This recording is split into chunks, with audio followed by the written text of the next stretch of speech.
J'ai le plaisir d'appeler maintenant Tatiana Giraud, directrice de recherche au CNRS, professeure au Collège de France, professeure à l'École polytechnique, adjointe à la direction du laboratoire Écologie, systématique et évolution. Elle va intégrer la section de biologie intégrative et va nous parler aujourd'hui de champignons. Merci comme modèle d'étude. Je suis très émue et honorée de me retrouver parmi vous. Je suis heureuse et fière de représenter ici les femmes et de représenter les sciences de l'écologie et de l'évolution. J'ai découvert en fait les sciences de l'évolution assez tard, en 3e année d'AgroParisTech, grâce au cours de Pierre-Henri Gouillon et un stage avec Pierre Capy sur les gènes sauteurs des drosophiles. Cette année-là a été une vraie révélation.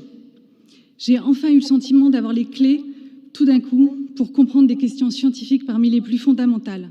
Les clés pour comprendre pourquoi le monde vivant est comme il est. Et beaucoup des questions existentielles que se pose l'être humain depuis toujours, y compris sur lui-même. Parce que la théorie de l'évolution de Charles Darwin permet d'expliquer pourquoi le monde vivant est comme il est d'une façon incroyablement puissante. Depuis, j'ai cherché à utiliser ces clés de la théorie de l'évolution pour améliorer nos connaissances sur le vivant.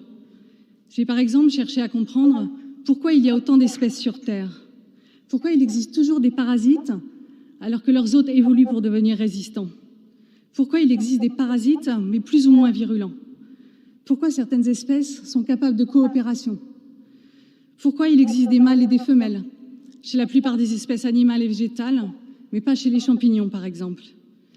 Pourquoi certaines espèces se reproduisent de façon sexuée ou asexuée. Lors de ma thèse, sous la direction d'Yves Brigaud, j'ai étudié la pourriture grise sur la vigne et aussi la pourriture noble. Et j'ai réalisé grâce à lui que les champignons représentaient des modèles d'études essentiels parce qu'ils peuvent être des pathogènes destructeurs de culture, des pathogènes responsables de maladies émergentes, comme le champignon qui décime actuellement tous les batraciens à travers la planète. Mais aussi parce qu'ils sont utilisés par l'homme pour produire de la nourriture assez intéressante, comme le vin et le fromage. Les champignons possèdent aussi des avantages expérimentaux uniques. Ils ont des petits génomes, mais ils sont très proches des animaux. Et ils permettent de réaliser toutes sortes d'expériences en laboratoire. J'ai donc intégré l'équipe de Jackie Chaïkov, qui m'a initié à un modèle passionnant, un champignon castrateur de plantes. Vous pouvez voir ici, en bas à gauche, les spores du champignon qui remplacent le pollen dans le système de reproducteur des plantes. J'ai cherché à comprendre pourquoi et comment se forment des nouvelles espèces de champignons en étudiant ces castrateurs de plantes, mais aussi la tablure du pommier et les champignons qui transforment les fourmis en zombies. J'ai aussi cherché à comprendre pourquoi et comment certains pathogènes envahissent la planète. Nous avons par exemple montré que le plasmopara, responsable du mildiou sur les vignes, a envahi l'Europe depuis l'Amérique du Nord avec les porte-greffes qui avaient été importés pour lutter contre le phylloxéra et qu'il a ensuite envahi les vignobles du monde entier depuis l'Europe.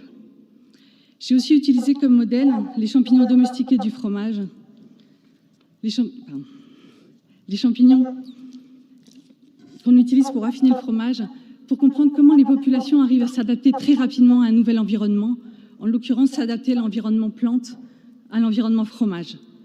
Nous avons pu reconstruire l'histoire de la domestication des champignons qui affinent le camembert et le roquefort et comprendre comment ces moisissures ont pu s'adapter pour faire des bons fromages avec par exemple une couleur attractive et des bons arômes. On a montré notamment que les échanges génétiques ont joué un rôle crucial et que la forte sélection exercée par l'être humain sur ces champignons a mené à un appauvrissement drastique de leur diversité génétique à tel point qu'on ne peut plus faire d'amélioration variétale et que ces lignées accumulent des mutations défavorables qui les empêchent maintenant de produire assez de spores.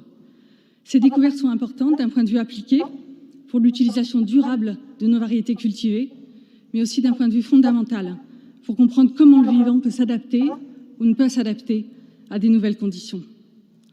Au-delà de la compréhension fondamentale du vivant, les domaines scientifiques de l'évolution et de l'écologie donnent des clés essentielles pour comprendre l'importance et les conséquences de la crise actuelle de la biodiversité.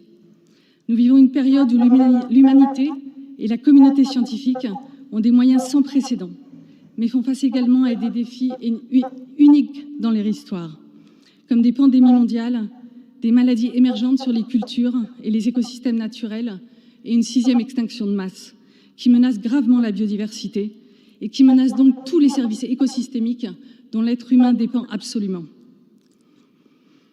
Pour répondre à ces défis cruciaux et urgents, les sciences, et en particulier les sciences de l'écologie et de l'évolution, sont essentielles.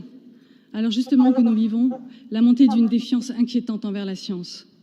Je suis bien consciente de notre responsabilité ici, à l'Académie des sciences.